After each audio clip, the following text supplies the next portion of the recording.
Bam. Is Eric Hunley, and allegedly you're watching the Break It Down show. Oh, I can confirm. It really is happening. You're really watching it. Well, like right now, nobody's watching, but in a couple of seconds here, someone's going to be watching. Thanks for coming on the show, man. It's fun. Hey, how you doing? Do you get to guest on other stuff? Do you push for that at all, or is that not something you do very often? Not really. I did way back in the day, before I was even on YouTube. I would, but if somebody wants me on, I will occasionally, but in general, I'm more of an interviewer than a guest. And I mean, there's only so many people who necessarily want to watch. Right. Yeah. Yeah. This is one of the things with podcasts in general, whatever audio, this kind of live, whatever it is. Mm-hmm. If you don't have your own audience, it's hard to build one. It's hard to, like, why does anybody care about Pete? Like, sure, I've done interesting stuff, but everybody's done interesting stuff. And so convincing folks to stay around for the long time, it's a very challenging thing to establish your credentials to be a host, but also be seen enough. Like, how many times have you done a great show and everybody's like, oh my God, guest was so great. You were the best. And you're like, hey, I did that, but it doesn't matter because your job is to host and really to disappear. Yeah, that's very true. But I'm the guy who shows up every week. So some of the people hopefully stick around for that person.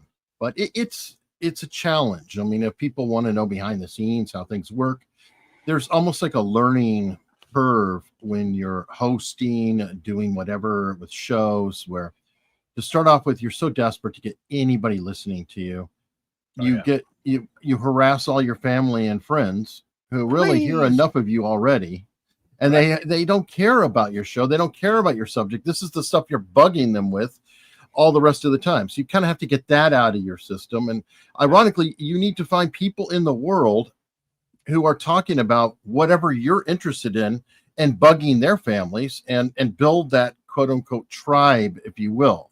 But it takes time. It's really slow, and it's difficult. The whole podcast thing, like when I started doing the show, Unstructured back in 2018, well, I would go on every other podcast and we go on each other's podcasts and everything else. And I came to the realization that my entire audience was podcasters. So you're just kind of a bunch of navel-gazing peers, and you're not really going out to, the rest of the world. And why did you sign up to do this? Well, it's to hopefully deliver your message, your thoughts, your whatever to everybody. And some of them might be podcasters, sure, but really we're just looking for an audience. Yeah, this is it's funny because we don't work that hard in this is how you podcast space. We just podcast. We show up every day. We do the work. We understand what the work is. Sometimes the work is worky, but for the most part, we've built the muscle up. So like, this is what I do. Like, I was able to whip this show together in a few minutes because I know how long it takes. And so I started at the right time. We started on time. That already is an advanced skill for most people. So when people are like, you have to know your audience. Yeah, sure. Okay. Yeah. I don't have one. Oh, well, how do I know them? Like, you have to do what's interesting to you, what you can withstand, and then evolve from there. This is what Pete says, at least. So if you don't know, if you get 10 people to listen to you regularly, let me tell you something. That's incredible. That's incredible. I mean, and that's the beginning. If you can do that 10 more times, and now you've got 100 or more if you want to compound it. Yeah, there's actually an essay from Wired magazine. I forgot the author. Any other time I'd know it right offhand, but it's called 1,000 True Fans. Mm-hmm. And the basic premise is you do not need a giant audience per se to be successful. Right. If you have 1,000 people who really like what you do, and they'll buy t-shirts or support you in whichever way, you can make a living. You make a living on that relatively niche down audience. Yeah, that's super smart, because you don't need a lot of folks, right? And I'll talk directly to the audience right now. Whoever you are support them and find out the best way. I would say, like, for me, the best thing, Eric, is I've got a number of people that contribute to me each month in PayPal. Mm-hmm. Some do $5. One guy does 100. But that money, man, that helps me do this job. And believe me, I've dug into it to keep things going. It's not simple. And so when you find these folks, the next time someone hands me a multiple $1,000 check for doing the show, won't be the first time, and hopefully it won't be the last. So these things happen. I don't act like I'm rolling in money, because I'm not. But I have turned this thing into a bit of a money machine. It's small. It's not enough to justify keeping going, but there's enough opportunity with what I do to also scramble together some other money that's sort of secondary and tertiary, but all related to the show. Yeah, fair enough. I mean, and every donation counts, be it $1, be it $5, be it whatever. I mean, in this business, it's difficult enough to get somebody to leave a comment or a like, let alone subscribe. I mean, so if they're donating $1, that's really a jump. Yeah. I mean, that's actual money from their pocket. What a treat to get that $1. I'm telling you, like, it's we don't get gold stars in our middle age, but when someone pops in, and this is not a call to action, but go ahead and act if you want. If all of a sudden it's like bling bling bling, a couple of money things popped in because of YouTube or something like that, man, I'd be stoked. And I would take every dime X ever gave to me and I would put it to good work and get it. It wouldn't stay in my lap long. It would go right out the door because there's always things to buy. But yeah, that $1, I can't tell you what a great thing that is and how hard I work for that $1. I don't want to let anybody down, whether they give me 50, 0, or $1. I work hard for that money. Yeah, absolutely. Yeah. So when you are thinking about your show and what's next, what stands out to you? I know you just talked to Howard Bloom about the Kohberger case. Mm-hmm. That's a neat connection that you and I have. But what stands out? Like, what's always next for you? And how hard do you have to work at getting that thing that you want? I have multiple shows, so that is a challenging question in of itself. One of them is almost on autopilot in the sense America's Untold Stories, biggest show. For me, we're either going to be doing news or something on maybe JFK or whatever. But in general, it's usually news anymore. So Mark and I are just constantly reading headlines and collecting stories and sending them to each other, and then just building up whatever we're going to talk about on Tuesday or Friday. As far as Eric Hunley goes, I mean, that's all over the map. I'm actually trying to be a little bit more disciplined on it. I've been leaning into more straight out true crime of late, at the moment, and just kind of going down that line. The audience seems to be responding pretty well to it. And I'm just working on the consistency and getting the stories like today, 5:30 p.m. Eastern.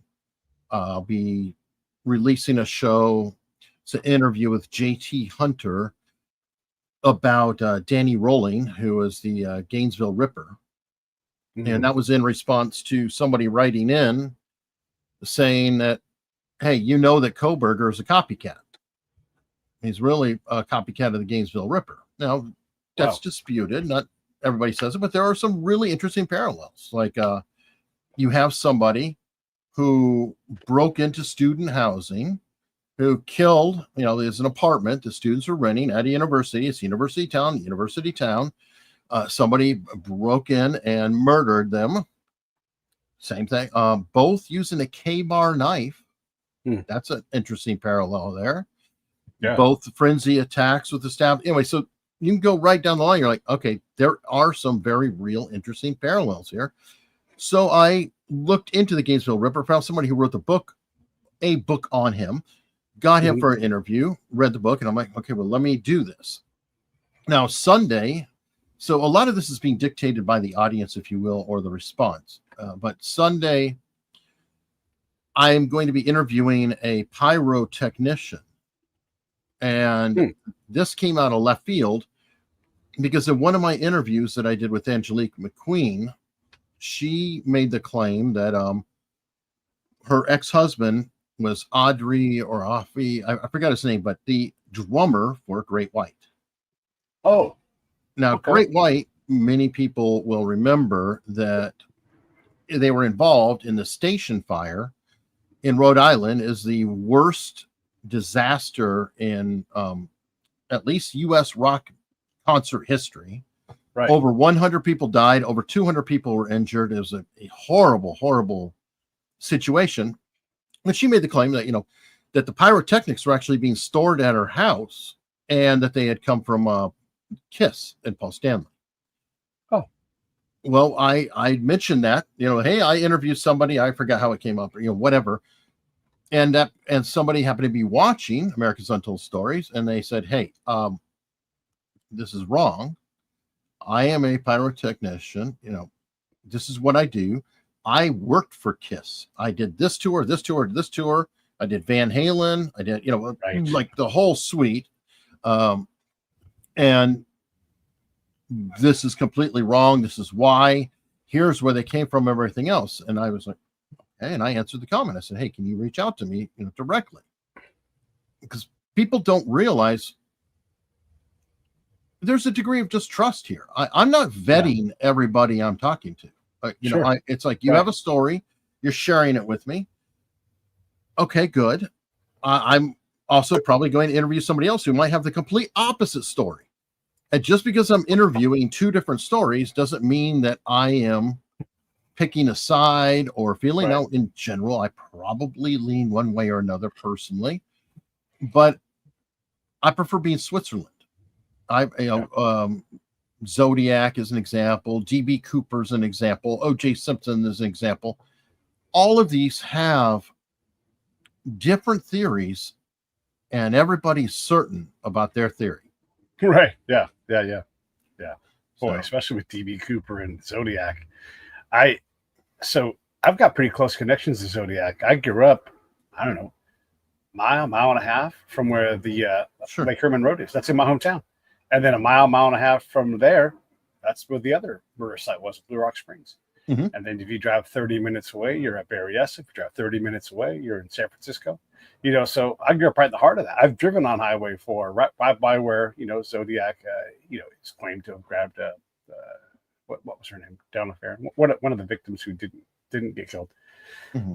And there's passion there. And there's people that grew up in that area, were in high school, that are still around. And they're like, it was terrifying. And so you get the emotional part of these things. And man, Eric, the emotions are everything. You talk about race, reason leaves the second someone says white or black, and it becomes all emotion.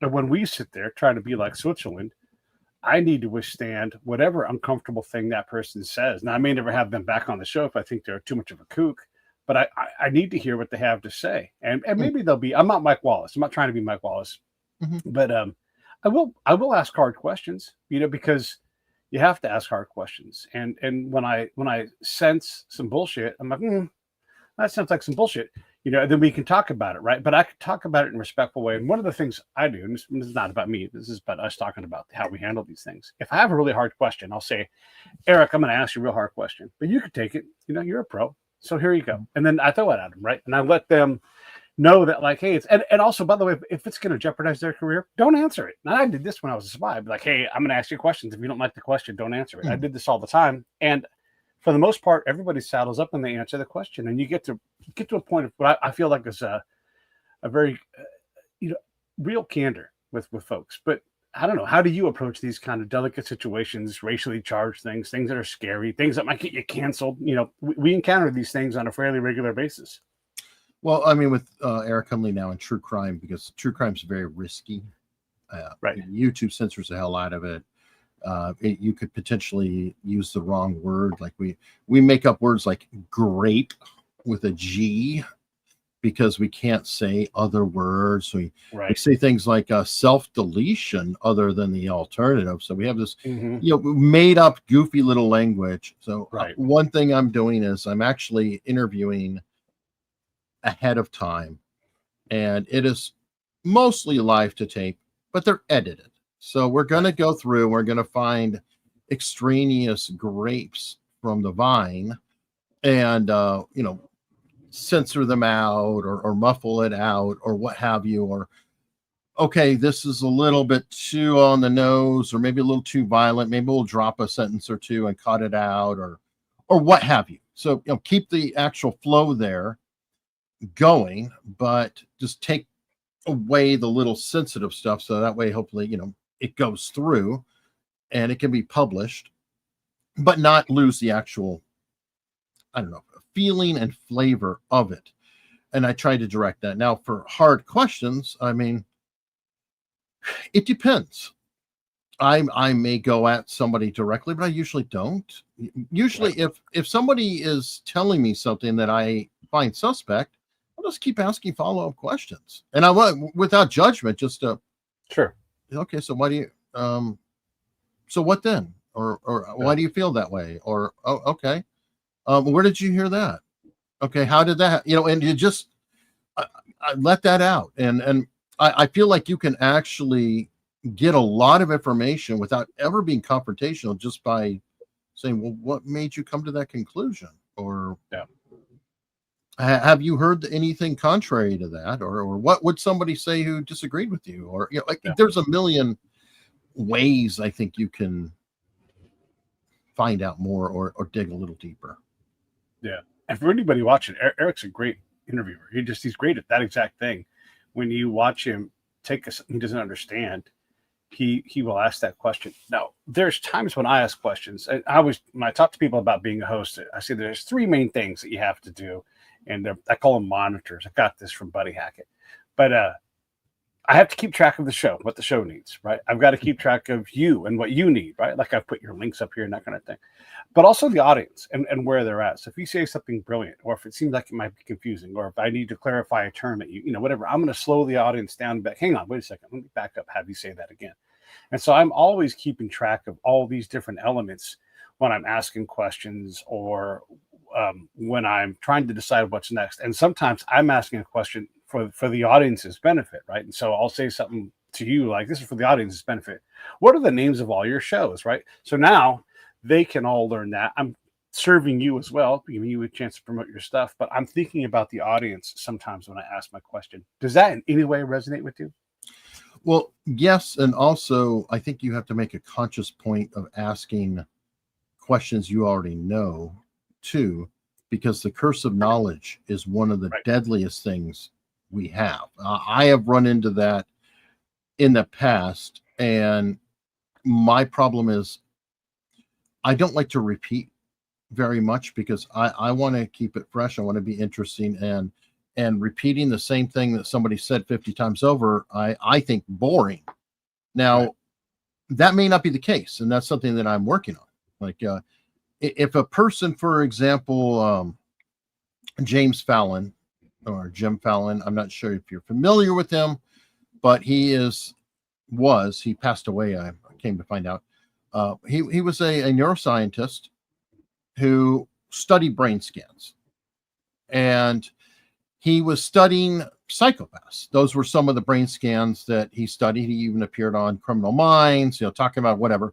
He discovered that in psychopaths, there were certain parts of the brain that lit up on PET scans, and certain parts that were, even more importantly, not lit up. So it's like there are parts of the psychopath brain he found that are kind of turned off, or just not quite there. Well, he studies brain scans for many different things, and he was also studying brain scans doing an Alzheimer's study, which makes sense. You're scanning brains, what areas are turning on and off, and whatever. And in order to do the Alzheimer's study, well, he needed some brains to scan, and for a control group, like people who don't have Alzheimer's, let's scan them, blah blah blah blah. So he had all of his family members scanned, him, including himself, of course, being a diligent scientist. So then all the scans came in. He's looking at a pile of them, and he's looking, and he's like, all right, who's the asshole to put the psychopath brain scan in with Alzheimer's? Because he figured, hey, one of his students slipped this thing in as a joke, like, we're mixing up. I mean, good fun times in a lab, what have you. Right. And everybody's like, what are you talking about? I don't know. That's just a scan. So he broke protocol and did the reverse engineering to figure out, the number, who it was, and the brain scan was his own. Yeah.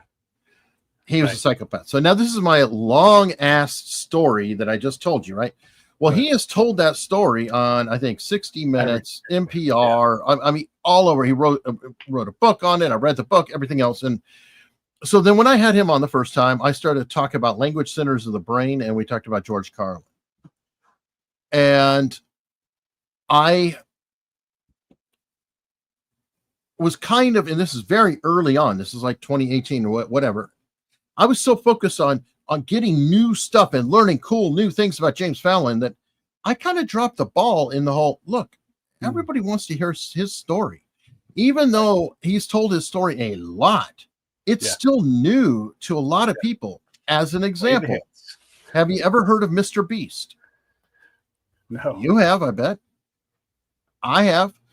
But, you know, there are people I walk by every day. I could say Mr. Beast, and they'll say, who are you talking about? People who watch YouTube all the time will say that too, right? This is a guy who has 400 million subscribers, the biggest channel in the world. He's so big, Super Bowl. Every episode he releases is bigger than the Super Bowl every single time. But yet, there are people who could be introduced to him. There are people who could still discover him. And that's something that I have to work on. And I'm constantly trying to work on in the whole, okay, yes, this is a story. So how can I package it in a way, get that story out there, maybe enhance it with some more information and still make it interesting, especially some of the people who already know the story are still going to want to hear it because they like that story. They love the story. You got to play the hits. I've got a great example of that because, again, I'm not perfect. I make all the same mistakes. So I had a guy he's from my hometown, and his name's Harold Bray, and he is the last living survivor of the USS Indy getting torpedoed and sunk in the Pacific in World War II. And for everybody who doesn't know, it's a very famous shipwreck. These guys, it was part of the monologue in Jaws, and these guys were stranded, unknown. Like they were sunk, and no one knew about it for 5 days. And so about a third of the people went down with the ship. About a third got chewed up by sharks or just died or just ran out of life while they're in the ocean. And as they were being rescued, these guys still were dying as they were rescuing, right? So Harold's the last living guy from that group of people. And so he's told his USS Indy story over and over again his whole life, as all those guys did. Yeah. And I thought to myself, man, I can do so much better for this guy. You know, he's told the story over and over.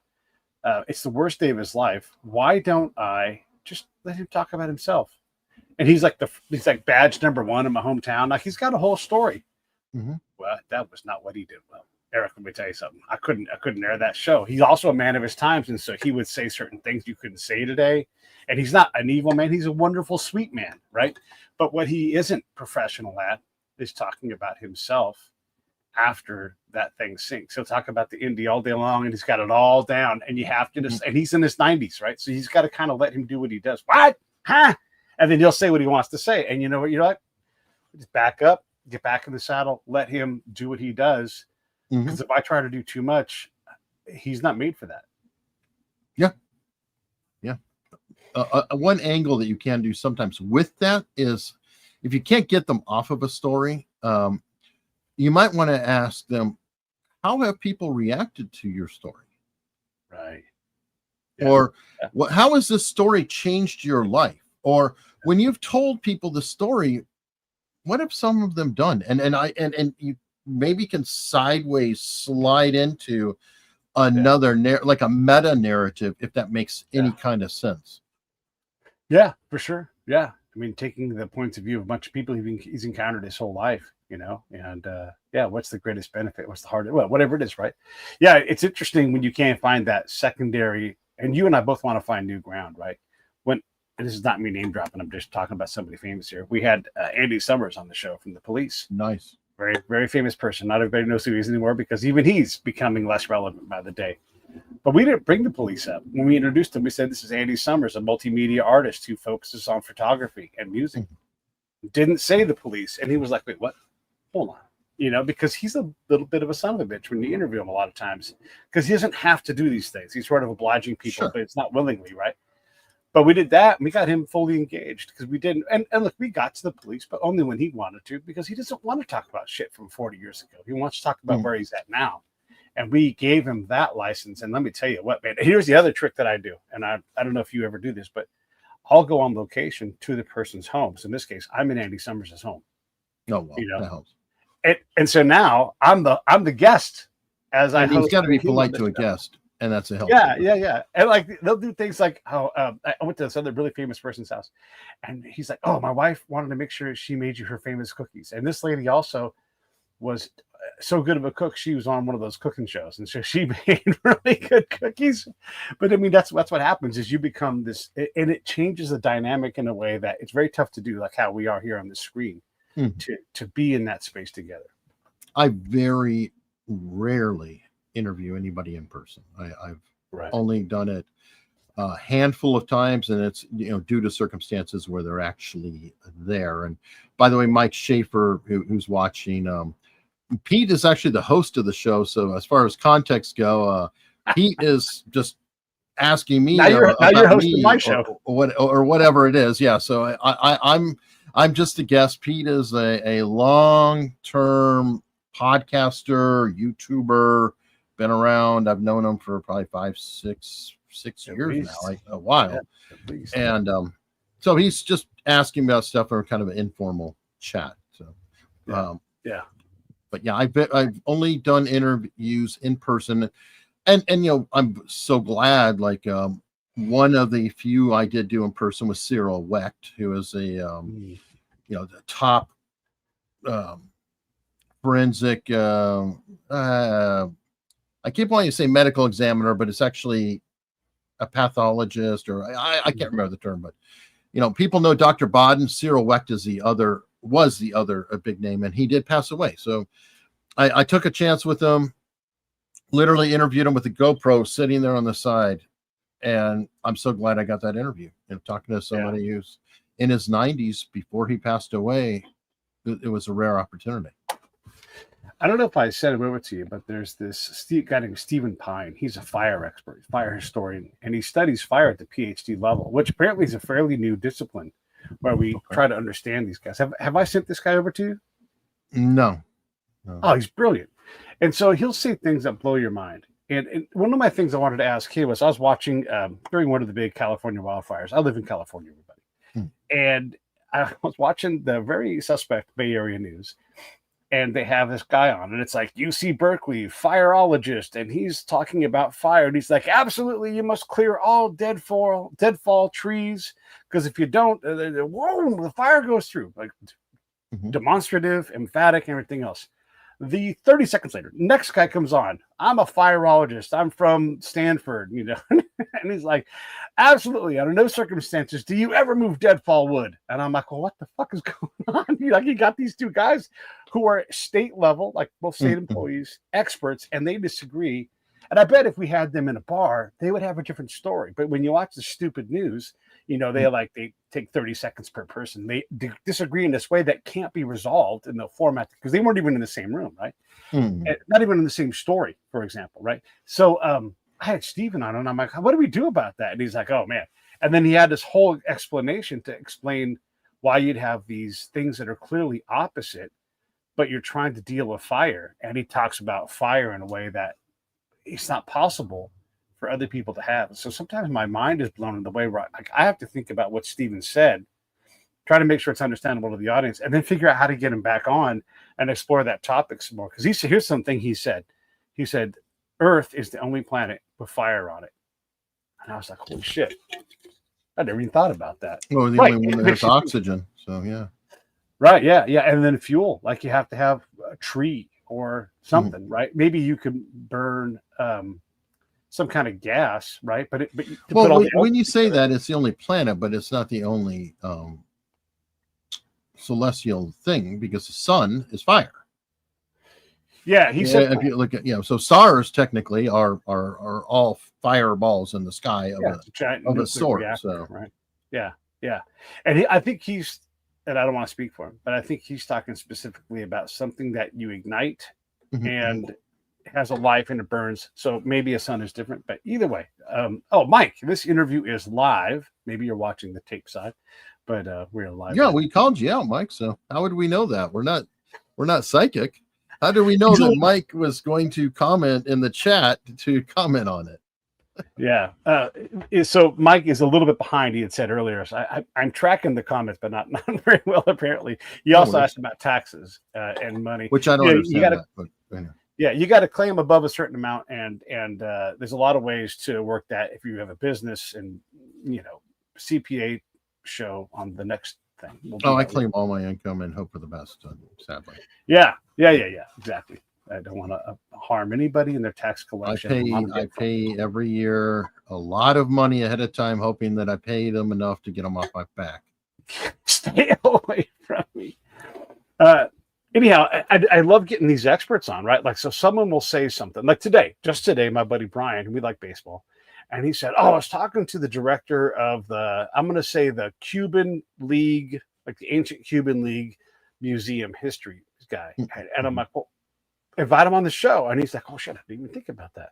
You think he would?" And I'm like, of course, because who else is going to call that guy, And so all of a sudden, you get to have these conversations, and I like to keep it broad, but I'm totally curious about what that person does and what they've figured out. I mean, this is their job, is to study the Cuban leagues. Well, then, okay, I like baseball. Let's go. And you can have your mind blown by stuff that might seem boring, but my job is to make it accessible to the audience. And so that if we are talking about baseball in depth, you guys are like, oh man, that's actually pretty cool. And that's kind of what I'm hoping for, is like, you want to lean in at a conversation around a bar table, whether it's a couple of fireologists or a Cuban league historian. True. Absolutely. Yeah. What kind of topics do you feel like, I can't do too much of this, but I love it? Do you even worry about that? Many topics, I guess. Yeah. The problem is that if you're doing this for a living, you've got to actually focus. So like you mentioned your fire guy, for example, right? Mm-hmm. There's part of me like, oh yeah, that'd be cool. I'd love to know about that. But the problem is, it's like, okay, well, that's the show that I might be watching, not the show that I'm going to put out. Because when I have the wrong people on, or people that just aren't a perfect fit for the show, even though I love the conversation and I'm interested in it, if my audience doesn't tune in, then I'm kind of barking into the void. And it's a hard call. Yeah. Because I admittedly will interview some people that I'm just very interested in, but it's often a self-indulgent thing where this is, I'm doing this for me and I have to choose. It's like, okay, well, am I doing this, for myself? Right. Or am I doing it for the audience? There's the Adam Carolla thing that he always said that I thought was kind of funny. He's like, does it make me happy or does it make me money? If it does neither, then I'm out. And in general, I only have a very limited amount of time. That's why I don't do a whole lot of interviews myself either. Right. And if I interview somebody, well, that looks great. But then, oh, guess what? The numbers aren't there. It plays very soft. And then it starts to harm other interviews that people do like, because they're like, oh, nah. And then they tune off. So YouTube goes, oh, we're showing your audience your videos and they're not watching. So we're just going to stop sharing it. And it's a vicious cycle, and it's frustrating. That's why the dream is to become a name to where the audience comes to you. Right. And that's so rare. I mean, not everybody can be Larry King. I'll use Larry King as an example. Obviously, people think Joe Rogan, but they're like, oh, I am here for Joe Rogan. Whatever he puts on, I'm a Joe Rogan guy, or Larry King. People would tune in at like whatever it was, 8:00 Eastern, I guess, on CNN, whatever channel. I'm here for whoever Larry King's going to interview. And then he would interview them, but he would be the glue. Sure, some would pull in a huge audience because they'd be like, oh, hey, this person I'm really interested in is on Larry King, and they would go flock over. But then they would kind of buzz out the next day. But his core audience would say, I'm here because I like Larry. I like to hear Larry ask questions of different people, and that's what I'm here for. But the problem is, well, Larry King's dead. Joe Rogan runs his own podcast universe, and I'm not Joe Rogan. I'm not Larry King. I'm not even a rounding error of either of them. And I don't know if I'll ever get to the point to have enough of an audience to where I can become more self-indulgent. And even in the case of Joe Rogan, for example, Joe Rogan himself inadvertently did the path to make himself relevant into what he was. He started off by talking to his comic buddies.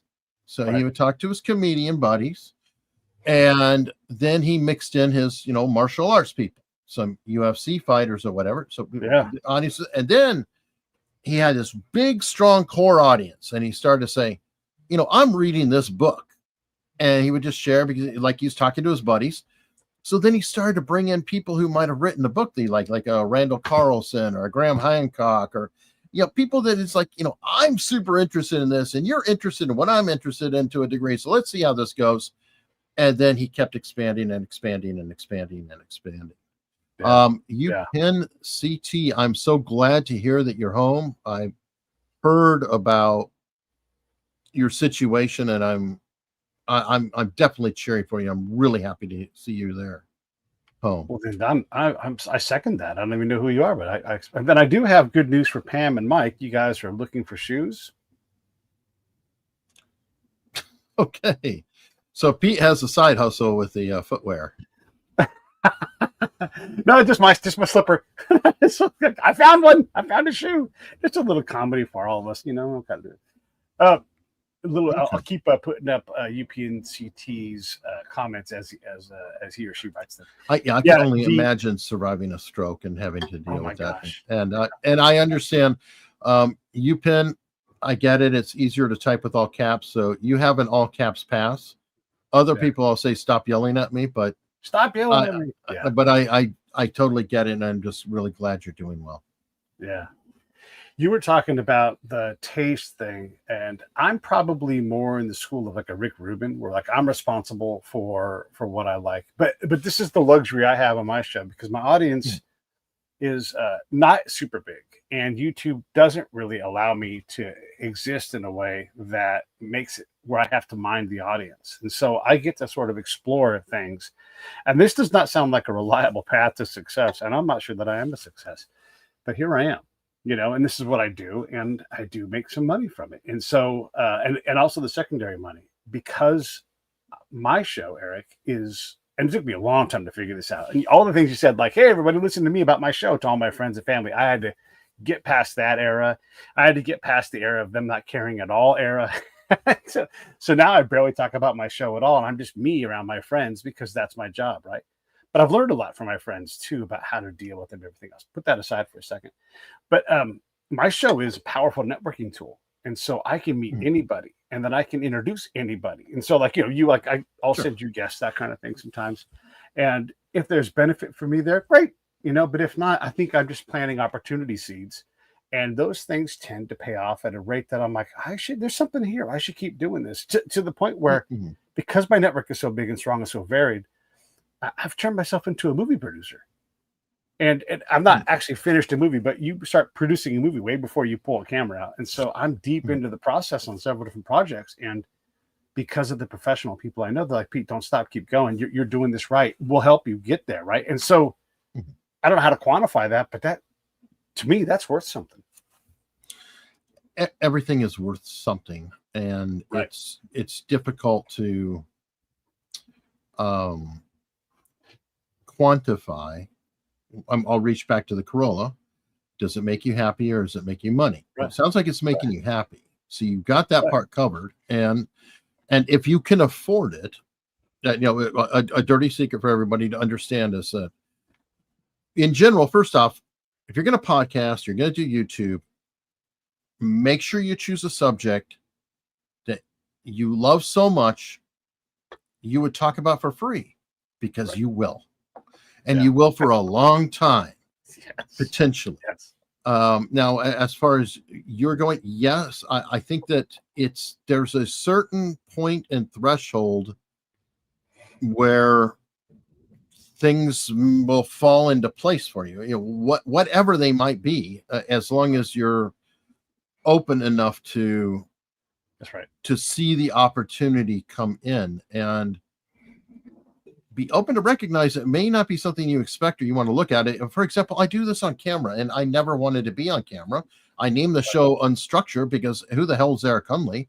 He's not relevant. And and then I come to learn that the people who were listening to the podcast, well, they weren't even calling. They were like, "Yeah, the Hunley podcast. What was that again? Unstructured? What?" Because we do that, right? We're like, let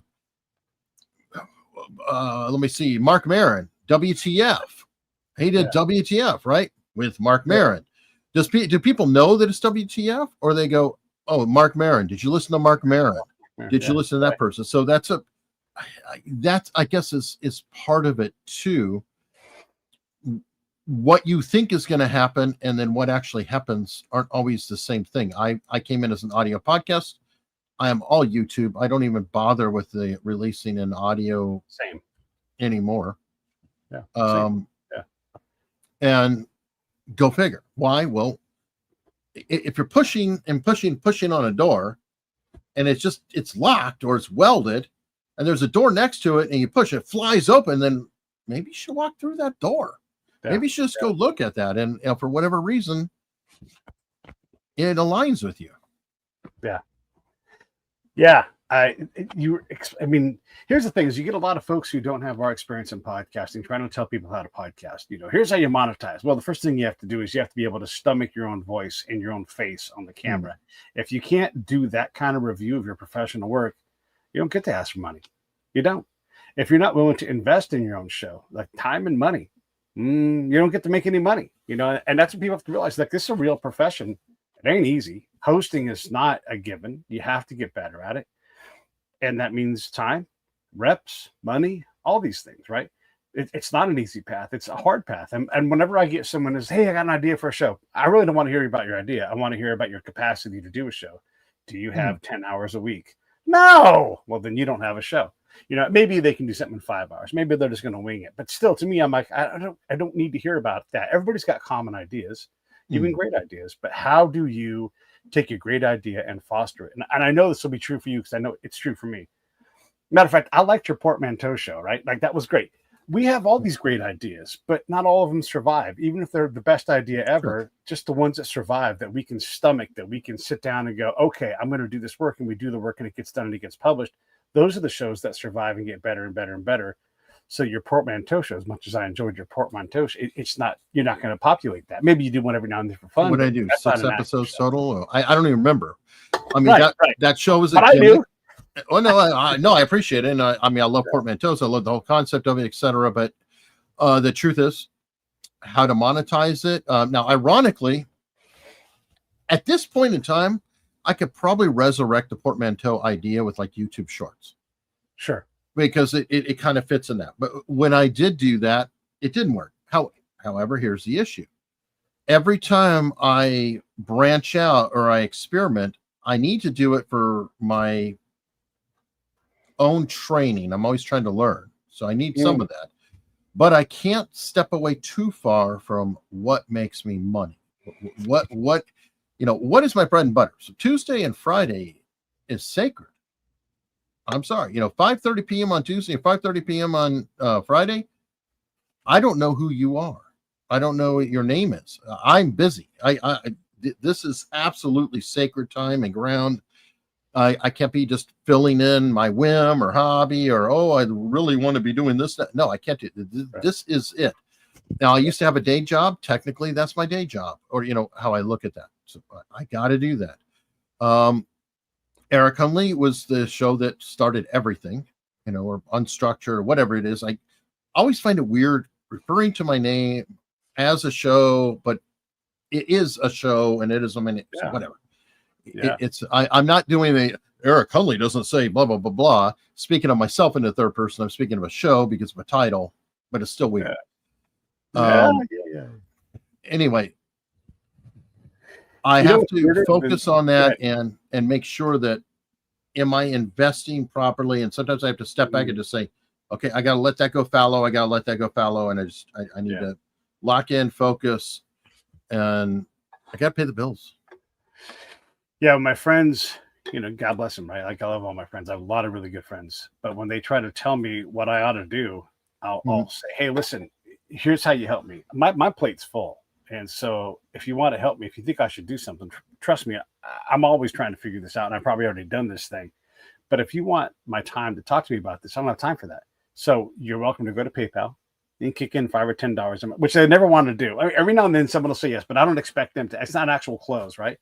Mhm. Or don't worry about what I do on my show. Like, you don't have to support it. Or you just buy me lunch when you see me. And then that will already be your 10 to 15 bucks. And they're like, oh, I can buy you lunch and that'll help. And I'm like, yeah. So I don't know why they won't put $5 in the till, but they'll buy me a $25 sandwich and be thrilled to have a conversation with me. So that's sort of one of my elements of my subscription.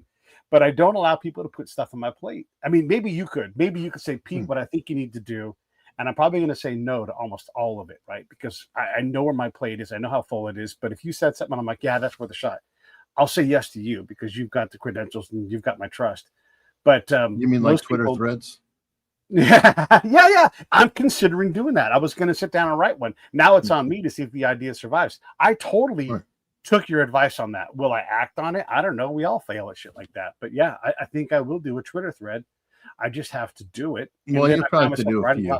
But it is not. Yeah. And but it is a very powerful, least, I'm not going to say low effort, but lower than some. And yeah, you have this crazy Rolodex. That's what's so wild. Yeah. You have you know so many people. You've had so many conversations.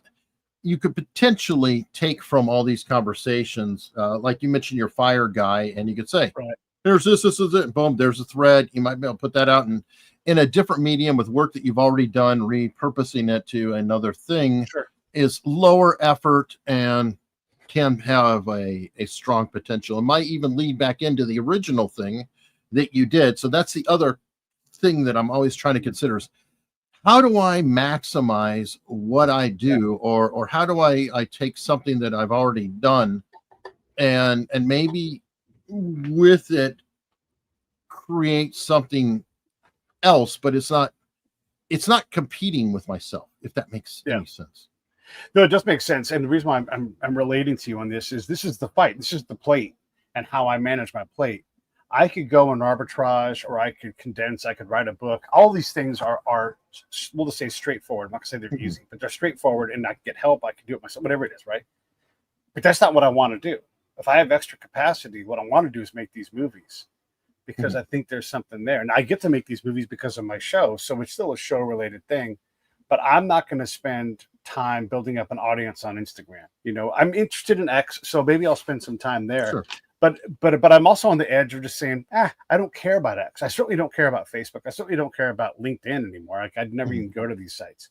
So if I want to build something, well, it's going to be a movie. It's not going to be a social media profile, because whatever interest I had in being famous, which wasn't big in the first place, I really don't care. And the other thing I want to say to you, and then I'm going to shut up and let you talk for as long as you want, but this wrestling match between Eric Hunley, Unstructured, whatever other thing you want to do. And if I do PR, like, the biggest place I can put money into my show is in PR. And if Elon Musk was to touch me on X, my account instantly grows a lot more than I could ever do myself. I can't go on enough shows to match that impact. Right. And so when I think about what I want to do on PR, am I promoting me? Am I promoting my show? My show already has its own existence, its own being. I don't have to do much. It mostly books itself.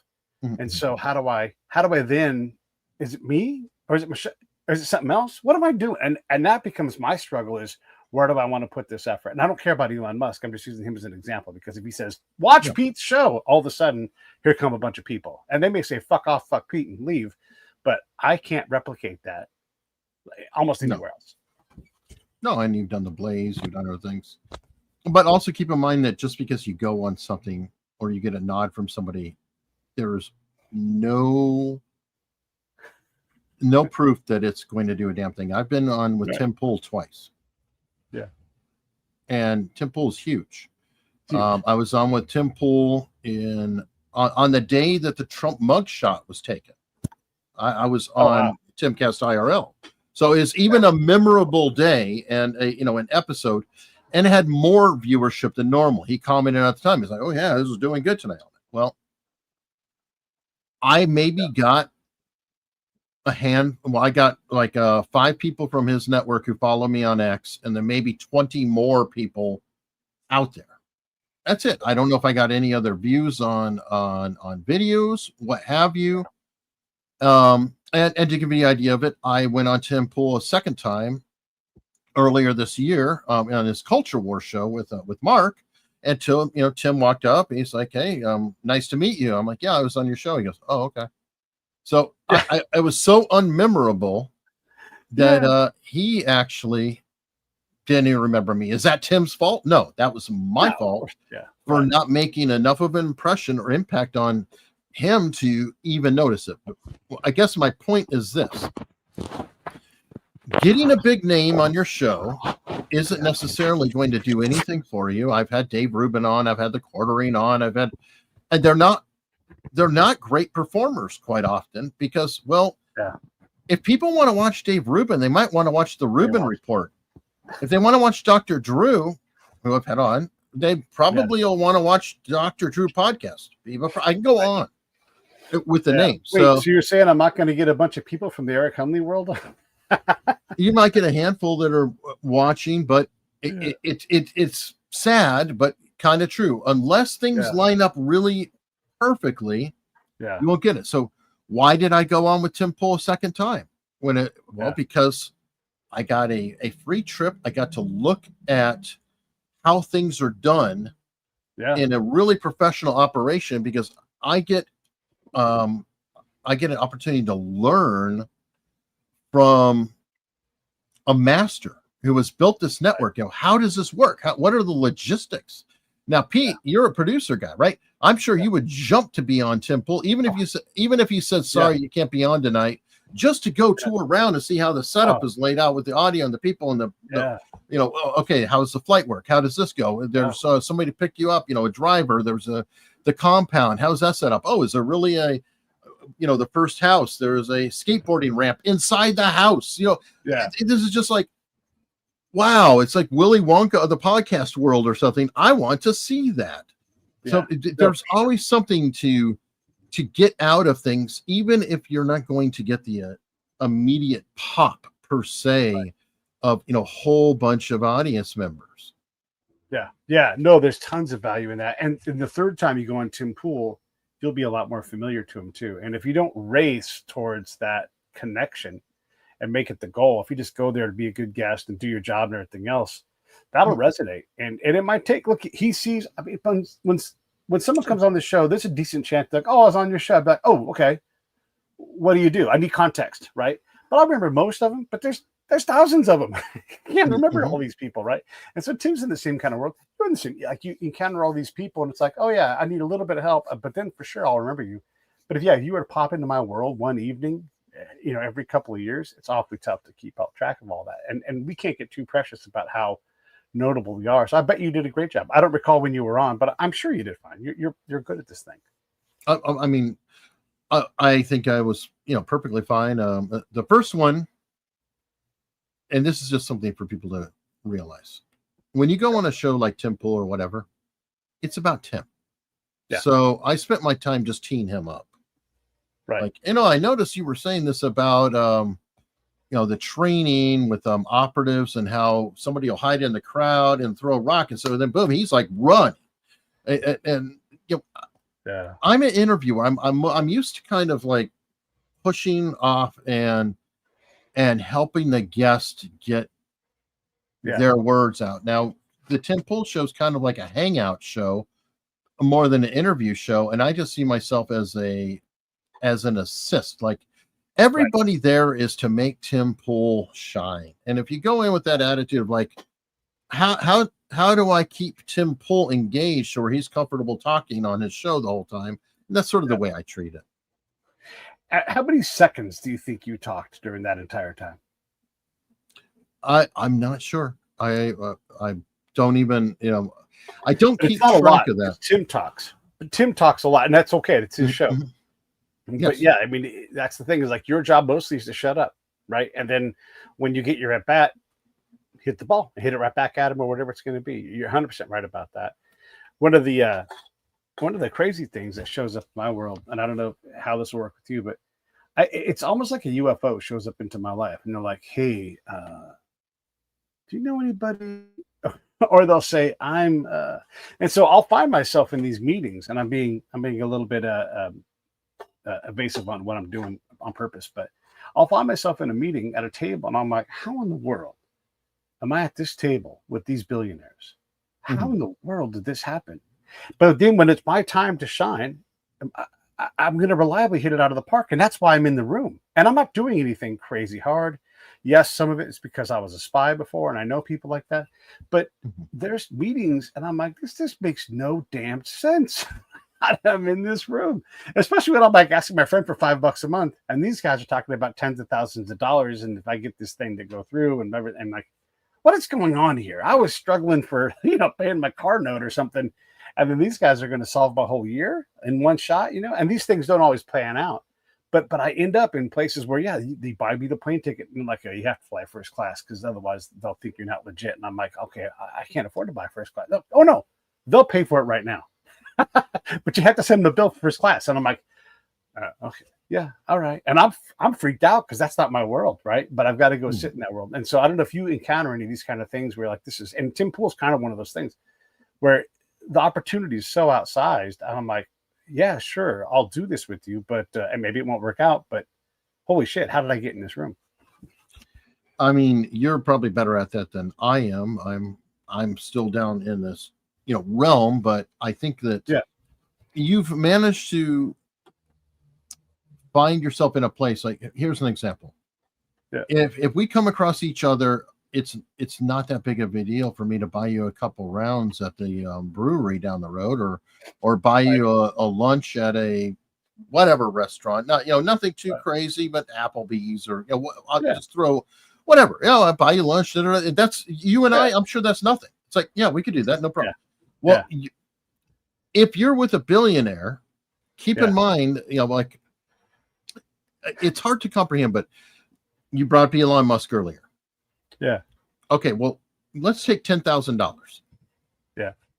$10,000 is a lot of money to me. Awesome. 10,000, that's life changing money to me. That's like Yeah, oh my God, yeah, I can paint my house and get a lot of things fixed, and finally get my right. air conditioning working correctly. Holy Yes, shit, $10,000 is a lot to me. yeah, What is $10,000 to Elon Musk? yeah. It's It's worth ten less than thousand a dollars to penny. him. Yeah, It's less than it's a worth penny. $10,000 to him to not have to do anything to make you show up. Just like, yeah, whatever. What do I care? Like, I can't even think. I can't even afford to think about what that guy needs. Pete needs. Like Right. just make him show up. And then and then you're like, hello, I'm here. Yeah, you always go to billionaires. They don't ever come to you. Right. Well, and all I'm saying is that if you're in that same crowd, they're like, yeah, book a flight. Well, whatever. First class, I Yeah, don't care. Just get here. yeah, yeah, yeah, yeah, yeah. They Yeah, don't, it's not, it doesn't have the same impact on them as it does on other people. So it can be a weird spot. And then your job, I'm guessing for you, I mean, I have not sat in a room with a bunch of billionaires. I'm just making a projection that your job drug is dealers, whatever it to is. look, to not stand out one way or Yeah, another, be a team player. And yeah, I'm guessing that your military briefings um are a great experience for that, because like when I was in the army, I was a training NCO E5, right. and I was the sergeant, and everybody else in the room was, you know, captain through colonel and higher, Yeah, yeah, full bird and others. So it's like, when they say speak, I better speak, but I better be succinct, and yeah, I better have something that they give a damn about in that very truncated period of time. I need to have it condensed enough where it's something semi-profound, on point, or relevant, and yeah, they want more information. So I've got to get a message out there, and then hopefully getting them to ask me a follow-up, but leaving yeah. them wanting a little bit more Yes, than they're happy with my presence at that time. yes. And I'm guessing you're in a Especially, similar spot. oh my gosh, we've done the same kind of job exactly. And also, if you can, leave a hole in the information that they're desperate to ask the question about but you know exactly what, and you're ready for it. You're like, oh yeah, and I'm not going to leave anything out, but I'm going to purposely leave this whole because they're going to jump into it, ask me the question that I want me to answer, and then I'll be done, and then I can sit back down. So I was the two. Everybody two is the guy that runs the intel shop for a battalion, but it was a training battalion. So it was the size of a brigade, and my main jobs were like, we had all these classified facilities that required, and I was the boss, and I'm an E4. Everybody around me is an E7 or better. Everybody, and so I had to go to these places, these skiffs. These are highly classified places, and we don't need to talk about that because it doesn't really matter. What I'm saying is, all these buildings belong to me because I was the boss of all of the intel stuff, even though I was only an E4. And my boss, the boss, said to me, I've got a couple things. Make sure that because people were trying to get in clearances, and if the clearance got hung up, that was bad in our numbers. We want to get people graduated and out the door. So how do you, Pete, work on fixing that? We all know that I can only do so much, not because I'm an E4, but just because the system is a long system. And so as long as I stayed on top of that and I could tell him the status of everybody, he didn't care about anything else with security clearances because he understood that as long as I managed the system. So I did that. At brigade above us was this guy named Mr. Whip, and he was a spaz about intel, and he wanted to catch people and things, and he wanted to make sure he hit his job. His job was to be in my face and in all the battalion's faces. It's a long story about this. So my boss is like, I don't want Mr. Whip coming down here and bothering me with things. So if there's something you need my help from, great, I'll help you out. But for the most part, your job is to manage Mr. Whip, keep him off my back, keep us out of trouble, And so I made a whip report, and I had like a gauge, ding, ding, ding, ding, to tell him how whippy it was, right? And I knew to put always like just below the yellow, so you could see like things could happen, So it didn't move around very much. But I also kept Mr. Whip off his back, and I did that by going to Mr. Whip all the time and asking him and letting him mentor me, right? And so the staff saw this E4 performing and keeping the boss happy and reliably giving him updates on security clearances. And that was all I really had to do, And so we've done that same kind of thing where I'm anticipating the needs of my boss, anticipating the needs of the staff around me because they want to ask me questions they want to make. Because everybody watching, an E4 shouldn't be running a 2-shop by himself. It's just impossible. But in a training environment, anything can happen. And so I was in this spot where everybody outranked me by 3 ranks. So it is the same kind of thing. And by the way, all this stuff relates directly to what we do on a day-to-day basis. Sure. Well, it's friction too. I mean, your job is to have no friction. If you're effortless, then you're pleasant to be around. By the way, this is going to work out for you if you're doing films, because one thing I've found, now, not personally, I've not been on that many movie sets. I've been on a few, but not that many. Yeah. But I've read, different people. I've talked to different people, and I see different circumstances. And if you look, especially when you get into like production teams and things, you see the same names over and over and over. Yep. And why do you see the same names? Why are these cliques existing? Well, because they want to hang out with each other, because they know that if I get Bill Smith, I don't have to worry about the lighting and the gaffer or whatever it is. And you know what? Bill's probably going to tell a couple of good jokes I might enjoy during the day or not. Or he's effortless for me to be around. So, damn it. I no longer have to think about him. And I think that is one of the most powerful things that you can do is just be of use, but don't be an impediment. Don't be needy. It's like we all know somebody who is the Debbie Downer or whatever it is, and it's just like I just can't do it today, man. My life is tough enough. I don't need their gravity, their negativity, their whatever. Yeah. It just sucks the life out of you. So that's the magic of it. And if you can just be cool, you're there, and you'll always have something. I believe that. There's an elegance to what we've done. We've trimmed off a lot of the mistakes. And so what we might be doing day to day might look crazy to somebody else, but we've learned how to work these machines. We both have said, that show kind of runs itself now, right? That's through a lot of hard work, a lot of mistakes. And so if you look, it's like, those guys don't work at all. But we've done the work. Like for me, I basically don't prep for a guest at all. I might read a book, but that's because I want to read the book. I enjoy that part. But I can't read all the books. And so when I go in, this for me is no different than walking into a village and meeting somebody. I don't need to do the practice. I've done it. I've done all the work. I've done the thousands of interviews. And so for me, I am ready. I'm ready right now to do interview with anybody.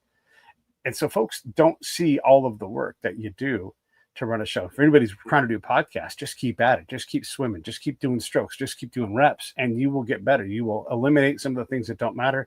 You'll stop being precious about things. You and I know what it's like to schedule people and have someone show up, have yourself show up on the right time every time. Not easy. Sometimes you got to be firm. Sometimes you got to be like, what the fuck do I care? We'll just do it tomorrow. Especially if you're taping, you're like, it didn't work out today. But right now, our family dog is dying. She's going to die today, tomorrow, 2 weeks, but she's at the vet right now trying to recover from the latest thing. Well, wow. We're just doing a show. We're going to do it. What's the point of it? But if I had said to you, hey, I can't do it today because this dog is dying, you would have been like, yeah, what do I care? Right? Like we would have, there's an elegance to what we do, Eric, because we've done it so much. We've trimmed off the corners. What do you think? Sure. Well, I just feel bad about your dog. I mean, it's like talking about burying the lead. Everything else you said just kind of went right on by. I'm worried about your dog. She's old. It's time. I know, but it doesn't matter. I mean, it might be old to a dog or old to whatever, but that's not old to you. I mean, there's meaning to you, and of course, that's rough. But I'm trying to circle my head back around because I literally did hijack elegance in what we do. Elegance. I don't know if it's elegance or just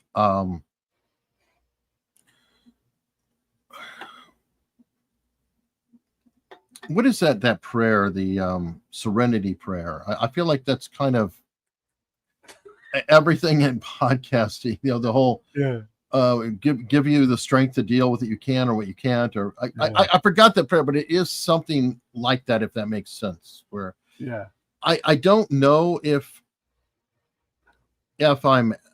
you get elegant or you just get to the point where you do it so often that it's naturally smoother, but you also don't trip up when you do make a mistake. And it's hard to explain, but there are some, like we'll go back to Andy Summers, right? Andy Summers is a great guitar player. Yeah. But I'm willing to bet that Andy Summers could play and solo in front of us and make 50 mistakes. Sure. In a 10-minute period, and we wouldn't have a clue because he's not dwelling on them. He's not focusing on them. He's not letting that, oh my God, let that string go slightly out of turn. I'm just throw the guitar away. I'm dropping, which we may feel that. So I don't know if it's elegance. I kind of think of it as just a forward momentum type of a way of dealing with it. Like, note it, don't do that again. Right. Try not to do that again. But I don't have time because I got to get the next subject down. I got to talk about something else. I have to ask the next question, and I already know. Oh, great! I'll see that in the comments. But the more you don't worry about it, well, if you're not pointing it out, then they're not going to see it, and it looks smoother. Here's an example. A lot of people don't know this. My top middle finger is cut off. Hey, okay? I have people who know me in person, and I talk to every day, all the time. And they discover this, literally after knowing me for years. It happened to be my hand. Maybe I'm drinking from a glass and it's in a right way, or they just happen to notice it. Well, why is that? Well, because I don't even care. I don't think about it. It's just there. It's a part of me. I don't even acknowledge it. So I kind of think that it's not elegance always. A lot of it is just being natural, or becoming natural to a point. Yeah, no, I think you're right. I would put that all in the box of elegance, but I don't mind you saying it's not, because you're right. It's probably not all elegance. That's just my term for saying it. But there is an efficiency, a level of care. Like some things you don't have to worry about. Some things you do. As long as you're cranking the shows out, almost not all, but a lot of it's going to take care of itself. Like just go out and just continue to learn and get better. I don't want to take all your time. Yeah. And you can't help it. So I don't want to take all your time. You've been great hour and 10 minutes already. It's been super Cool. fun talking to you. Do you want to ask me anything before we wrap this up? Nothing comes to mind other than good luck with your dog. Oh yeah, she'll be all right or not. It doesn't really matter. It's time for her, And that sounds cold, but I'm pretty good at death, and so just it's just the thing. I've had friends die in the past couple of weeks. Look, we're an age where people, but we know drop dead, and so you just sort of start to. And I'm a person that gets called, and so you just sort of build up the techniques. I'm not cold about it. I adore my dog, but also I don't want to see her suffer. My buddy Phil had ALS. He died about 2 weeks ago, and I'm thankful for that because his family and him aren't suffering anymore because that is not gentle stuff. So, true. I love our dog Daisy. She's great, and I hope that she is comfortable, even if she's alive or not. I just don't want her to see her suffer. So I appreciate the thoughts. Everybody should check out Eric's stuff here. I'll put your and Mike's. I'm probably behind on your comments, Mike. I'm going to put your link up here. So first off, you guys go to erichunley.com or just go on X. You can interact with him there. You also can go to Eric Hunley. It's pretty simple. Eric Hunley on YouTube. All of it. You can find all of it. Just look up the stuff. Unstructured. You can find all of it. Lord Buckley. You can find all of that stuff. It's not hard to find. You guys know what to do. Anything in closing before we wrap this up? No, man. I'm just hanging out. I love it. Thanks for hanging out with me. It's a big deal, everybody, to get Eric on something like this. So I appreciate you. Hang in there, Eric. I'll say goodbye to you. Everybody else, I will probably see you next week. I'm taking a light week. So if you don't see a lot of me, don't get scared. I'm just taking a light week.